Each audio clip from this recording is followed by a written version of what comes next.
Beirut kembali jadi titik panas. Sebuah serangan udara Israel menewaskan salah satu tokoh militer paling berpengaruh di tubuh Hizbullah dan hari berikutnya ribuan orang turun ke jalan membawa peti jenazah. Ketegangan yang sempat mereda pasca gencatan senjata kini kembali naik ke level yang mengkhawatirkan.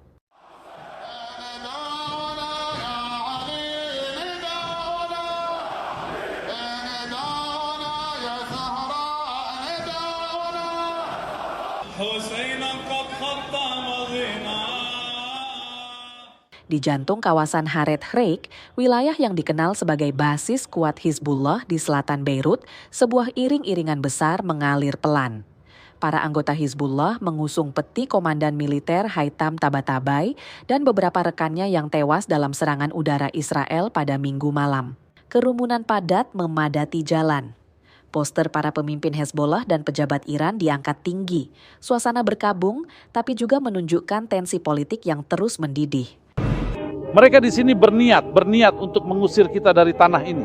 Tidak, kita tetap berpegang pada tanah ini. Aku katakan, jika setiap meter tanah bisa bicara, ia akan menceritakan kisah kepahlawanan syuhada, kisah keberanian dan jejak sepatu syuhada. Bahkan saat mereka bilang darah telah bercampur tanah, sekarang memang benar darah telah bercampur tanah. Kalau memang kami takut, kamu tidak akan melihat semua kerumunan besar yang sedang mendukung ini sekarang. Pemimpin demi pemimpin, perjuangan ini terus berlanjut dan akan tetap ada.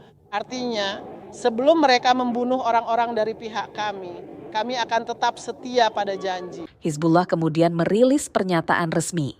Mereka menyebut Tabatabai sebagai komandan jihad besar yang gugur demi mempertahankan Lebanon dan rakyatnya.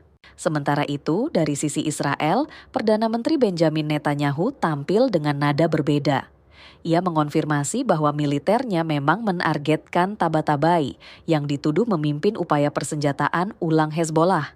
Netanyahu menyebutnya pembunuh massal dan mengingatkan bahwa pemerintah Amerika bahkan pernah menetapkan hadiah $5 juta untuk kepala Tabatabai. Kebijakan yang saya pimpin sangat jelas. Di bawah kepemimpinan saya, negara Israel tidak akan membiarkan Hizbullah membangun kembali kekuatannya dan kami tidak akan membiarkan mereka kembali menjadi ancaman bagi negara Israel. Saya mengharapkan pemerintah Lebanon untuk memenuhi komitmennya melucuti senjata Hizbullah karena hanya dengan cara itu setiap warga Lebanon dapat memiliki masa depan yang lebih baik dan hanya dengan cara itu dapat terwujud hubungan bertetangga yang baik dan aman antara Israel dan Lebanon. Serangan yang menewaskan Tabatabai sendiri menghancurkan sebuah gedung apartemen di wilayah yang sama. Rekaman menunjukkan tim penyelamat menyisir puing-puing, warga memenuhi lokasi, ambulans hilir mudik, dan sebuah drone mengitari area serangan. Menurut Kementerian Kesehatan Lebanon, serangan itu menewaskan sedikitnya 1 orang dan melukai 28 lainnya. Media lokal menyebut 3 rudal menghantam apartemen tersebut. Serangan ini terjadi hanya beberapa hari setelah gencatan senjata Israel dengan Hizbullah diberlakukan pada 27 November tahun lalu. Namun sejak itu, serangan demi serangan tetap saja terjadi. Dalam beberapa pekan terakhir, militer Israel melancarkan serangkaian operasi di wilayah Lebanon sebagai bagian dari rencana eskalasi yang lebih besar. Situasi di Lebanon dan Israel kembali berada di ujung tanduk.